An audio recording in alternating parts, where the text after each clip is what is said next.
안녕하세요. 일러스트레이터 CS6 버전 5번째 강좌고요. 보시면 아시겠지만 선택에 관련된 도구들에 대해서 설명을 드리려고 합니다. 도구 패널 맨 위쪽에 4개의 도구가 있는데 이것들이 바로 선택에 관련된 도구고요. 이 선택이 맨 위에 있는 이유가 궁금하시죠? 굉장히 빈번하게 쓰이기 때문입니다. 일러스트에서 우리가 작업하는 과정을 요약해 보자면은 오브젝트를 만들고 선택하고 배치하고 또 만들고 수정하고 선택하고 배치하고 이런 과정이 반복이 돼 가지고 결과물이 결국 만들어지게 됩니다. 그런 과정 속에서 이제 오브젝트가 점점 많이 쌓이게 되면은 특정 오브젝트를 변경을 해야 될 때 원하는 오브젝트만 깔끔하게 선택을 할 수 있는 방법이 필요하죠. 자, 그런 선택 도구에 관련된 강좌 시작하겠습니다. 4개의 도구가 있는데 지금 제가 여기다 이렇게 크게 빼놨죠. 예, 비트맵 파일을 늘린 거라 좀 깨집니다. 가장 많이 사용하는 선택 도구, 그냥 선택 도구입니다. 그 오른쪽에는 직접 선택 도구가 있고요. 선택 도구, 직접 선택 도구 여기 보시면 화살표가 있어가지고 클릭을 하게 되면은 그룹 선택 도구가 이렇게 나오게 됩니다. 밑에는 자동 선택 도구가 있고요. 그 오른쪽에는 올가미 도구가 있습니다. 이 두 개가 서로 비슷하게 오브젝트의 고정점을 선택하는 데 쓰이고요. 직접 보여드리면서 설명을 드릴게요. 일반적으로 이 선택 도구는 오브젝트를 선택함과 동시에 개체를 이동하거나 개체의 사이즈를 변경을 해야 될 때 주로 많이 사용하게 됩니다. 개체를 클릭해 보면은 약간 확대를 해서 볼게요. 클릭한 개체가 선택되면서 선택된 개체 주변에 바운딩 박스라고 하는 표식이 생기는데 바운딩 박스 가장자리에 있는 8개의 핸들을 클릭 드래그해서 오브젝트의 크기를 조정하거나 찌그러뜨리거나 이런 변형이 가능하고요. 마우스로 외곽선이나 내부에 면이 채워져 있다면 색상을 클릭을 해서 드래그를 하게 되면 개체를 손쉽게 이동을 할 수가 있습니다. 자, 이런 용도로 사용이 되는데 이 외에도 마우스로 클릭 드래그해서 여러 개의 오브젝트를 한꺼번에 선택을 할 수도 있습니다. 요즘 미세먼지 때문에 아주 난리도 아니네요. 저 아침에 멍청하게 사무실에 와가지고 담배 연기가 좀 냄새가 좀 나가지고 환기를 시킨다고 창문을 한참 동안 열어놓고 있었더니 미세먼지가 잔뜩 쌓인 것 같아요. 약간 서늘한 기운이 있어서 히터를 틀어가지고 먼지를 또 사방으로 날렸더니 지금 목이 굉장히 칼칼하고 아픕니다. 자, 이런 악조건 속에서도 이렇게 고군분투하는 제 모습이 대견스럽다고 생각하는데 동감하십니까? 자, 이렇게 클릭 드래그를 해서 선택을 할 때 잘 보시면은 해당 개체가 선택 박스에 완전히 포함된 것 외에도 이렇게 가장자리에 걸치기만 해도 오브젝트가 선택이 됩니다. 클릭 드래그 해보면은 깔끔하게 이동이 되고요. 반면에 직접 선택 도구는 선택 도구와 다르게 마찬가지로 이제 개체를 선택을 해서 이동을 할 수는 있어요. 근데 클릭 드래그를 해가지고 선택을 해보면은 자, 이동을 한번 해볼게요. 보시는 것과 같이 형태의 왜곡이 일어나게 됩니다. 자세히 보시면은 바운딩 박스가 아니라 선택된 개체에 속해 있는 고정점들이 표시가 되면서 선택된 고정점들이 온전하게 한 개체에 지금 보시면은 4개의 고정점이 있고요. 가운데 중심점이 있습니다.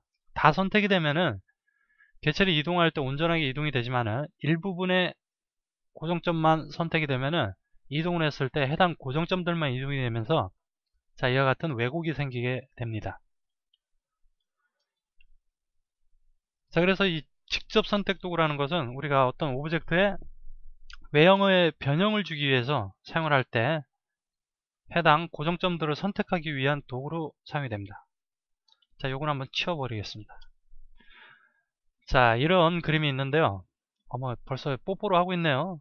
이게 원래 제가 뽀뽀를 나중에 보여드리려고 했던 건데 고정점 선택 도구를 통해서 자, 이 남자새죠. 남자새. 왼쪽에 이제 핑크가 여자새겠죠.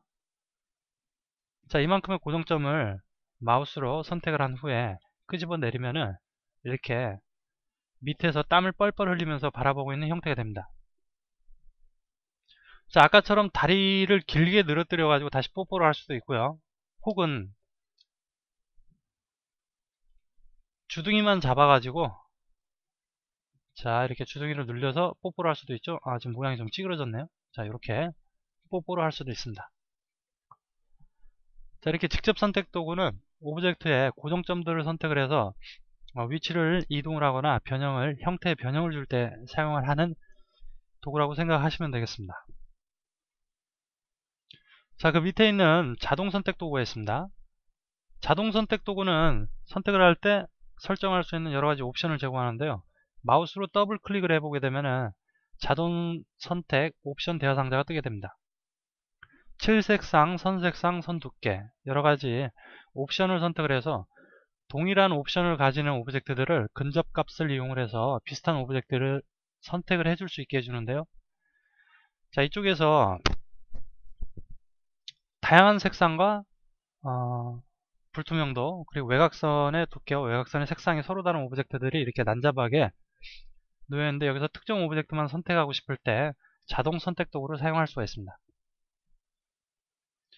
자, 맨 위에 있는 7 색상을 체크를 해주시고요. 허용치가 0인 상태에서는 7 색상이 완전히 동일한 오브젝트만 선택이 되게 됩니다. 자, 빨간색을 클릭을 해보게 되면은 허용치가 0이기 때문에 정확하게 빨간색 오브젝트들만 선택이 되는 걸 볼 수가 있고요. 자, 이거는 밝은 주황색이라 범위값을 약간 높여야 되는데요. 60을 주도록 하겠습니다. 60을 주고 빨간색 오브젝트를 다시 클릭을 하게 되면은 주황색 오브젝트까지 같이 선택이 되게 됩니다.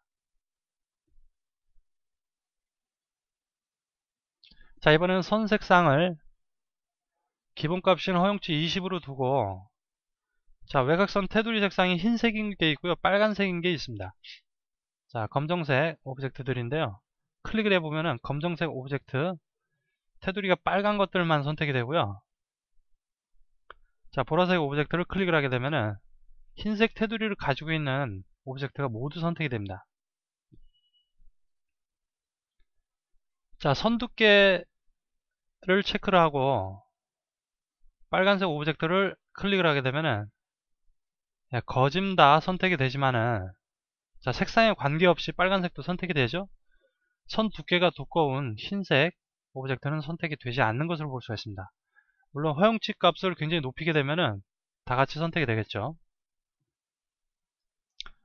불투명도를 허용치를 20을 주고 오브젝트를 클릭을 해보면은 자, 다른 오브젝트들도 지금 같이 선택이 되는 것을 볼 수가 있습니다.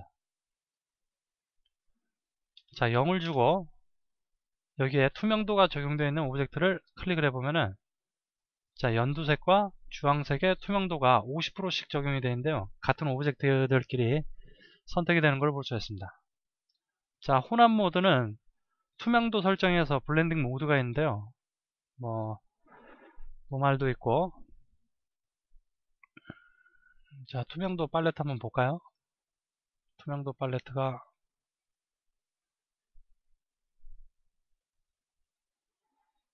자, 투명도의 이제 블렌딩 모드가 표준 어둡게 하기 곱하기 자, 이렇게 투명도 옵션이 여러 가지가 있는데 이 블렌딩 모드를 같은 모드에 있는 것들을 선택을 할 때 사용하는 옵션이라고 보시면 되겠습니다. 자, 이렇게 해서 이제 자동 선택 도구까지 설명을 드렸고요. 올가미 도구는 아까 이제 직접 선택 도구와 비슷한 기능을 합니다. 개체에 고정점을 선택하는 데 사용할 수가 있는데 직접 선택 도구는 이제 클릭 들어가게 되면 사각형 박스가 생기고 이 사각형 영역 안에 선택이 되는 포함되는 고정점을 선택하는 반면에 올가미 도구는 우리가 원하는 대로 마우스로 클릭 드래그를 해서